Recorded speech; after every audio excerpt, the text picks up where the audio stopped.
Welcome to கதைகளின் குரலோசை. நான் உங்கள் மகிழினி. திரு நிர்மலா ராகவன் அவர்கள் எழுதிய முதலிரவில் மயக்கம் சிறுகதையின் தொகுப்பு. சரி வாங்க கதைக்குள்ளே போகலாம்.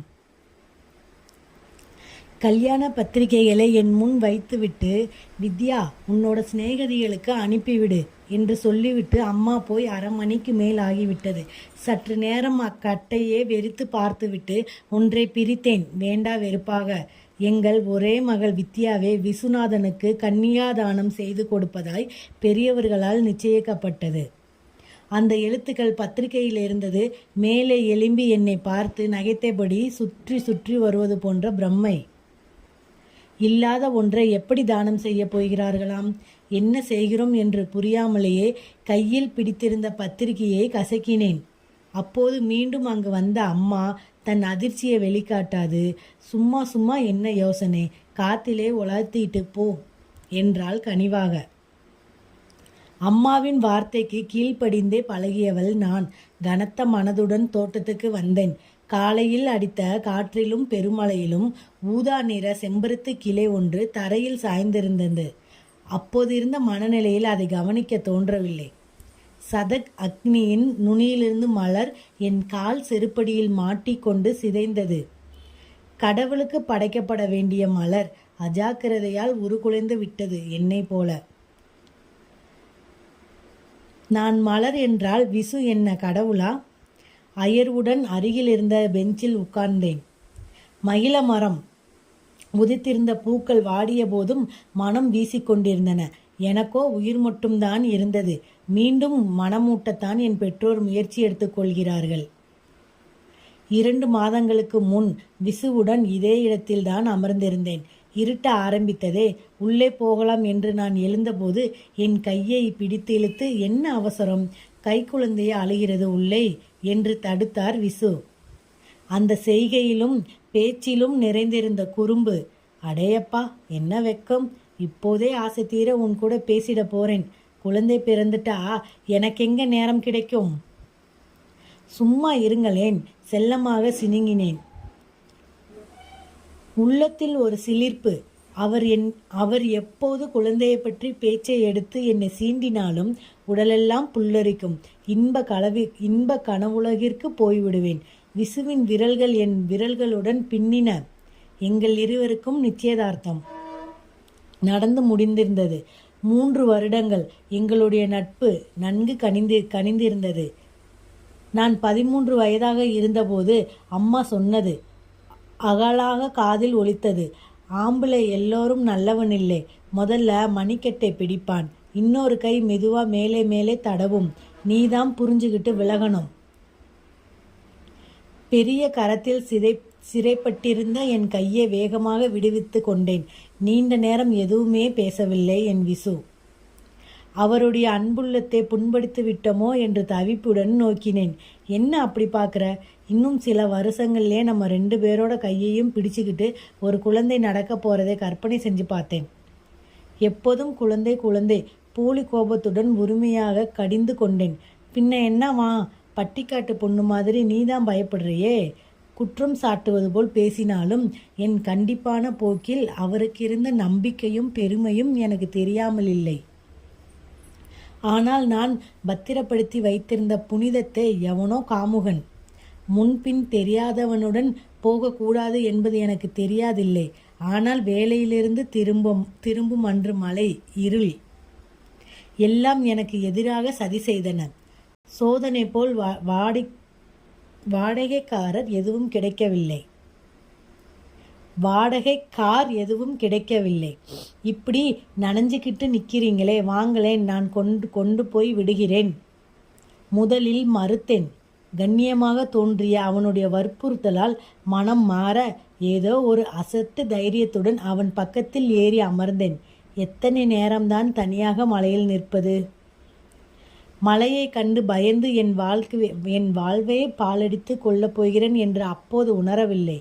நள்ளிரவில் பதைபதைப்புடன் வாசலிலே நின்றிருந்தனர் என் பெற்றோர். நான் பேச வேண்டிய அவசியமே இருக்கவில்லை. சற்று பொறுத்து அம்மாதான் மெதுவாக கேட்டாள், உனக்கு அவனை அடையாளம் காட்ட முடியுமா? போலீஸ்க்கு போய் வேண்டாம் என்றார் அப்பா தீர்க்கமாக. அப்பாவுக்கு உலகம் தெரிந்திருந்தது. எது நடந்தாலும் பெண்ணின் மேல்தான் பழி சுமத்தும் நம் சமூகம். எவனோ ராவன் சிறைப்பிடிக்க சீதாவை தீக்குளிக்க வைத்தாரே ஸ்ரீராமன். சில தினங்கள் பொறுத்து அப்பா கல்யாணம் இப்போ நடக்கணுமா? தயங்கியபடி வந்தது என் குரல். பின்னே என்று இறைந்தார் அப்பா. உடனே தன் கட்டுப்படுத்தி கொண்டு எல்லா ஏற்பாடுகளும் செய்தாச்சுமா. இப்போ நிறுத்தினா கேட்குறவங்களுக்கு என்ன சொல்கிறது?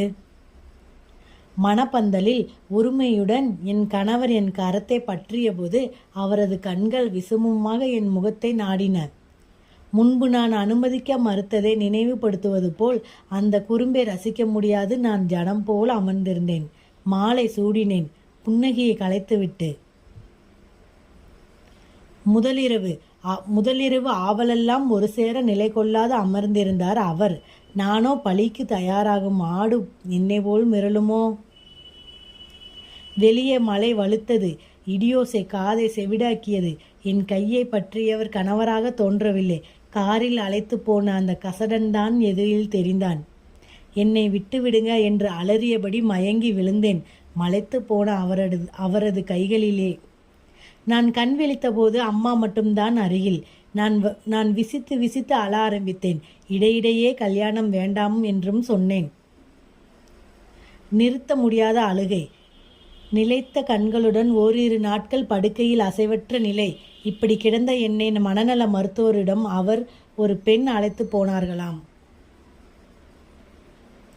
வித்யா, உலகம் தெரியாத வயசுல ஏதாவது பார்க்கக்கூடாததே பார்த்து பயந்துட்டியா? டாக்டர் மெல்ல கேட்டார். ஐயோ டாக்டர், அறியாத வயசுல இல்லை. அதன் பின் வார்த்தைகள் போட்டி போட்டு கொண்டு வந்தன. நான் கூறியது டாக்டரை அதிர்ச்சிக்கு உள்ளாக்கவில்லை. முதலிலே யூகித்திருப்பார். உங்க அப்பா அம்மாவுக்கு இது தெரியுமா? தெரிஞ்சும் விசுவே அவங்க இப்படி ஏமாத்திருக்கலாமா? தப்பில்லை. எந்த ஆண் நெருங்கினாலும் அதிர்கிறதே என் உடல் மனம் முழுவதிலும். குழந்தை கனவுகளை தேக்கியிருந்த அன்பான என் விசுவுக்கு ஏமாற்றத்தை தரலாமா? என் உணர்வுகளை விட விசுவின் ஆசை நிராசையானதுதான் அப்போது பெரிதாக நினைத்தேன்.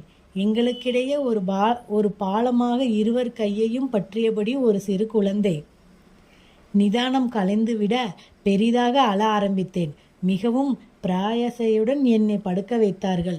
ஊசி வலி ஏற்றிய மருந்தாலோ அல்லது உண்மை வெளியானதில் மனம் லேசானதோ அயர்ந்து உறங்கிவிட்டேன்.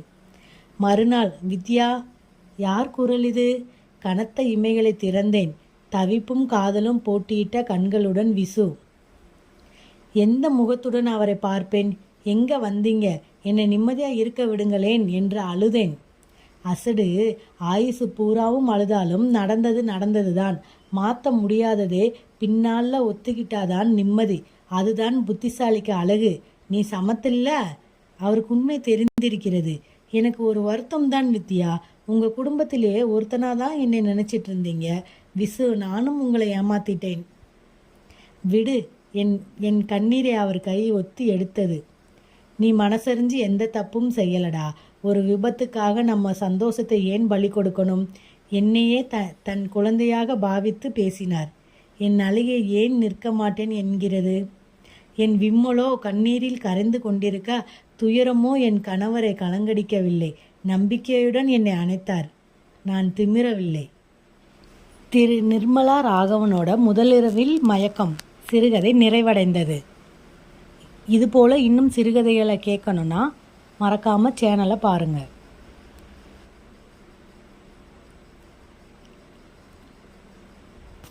திரு நிர்மலா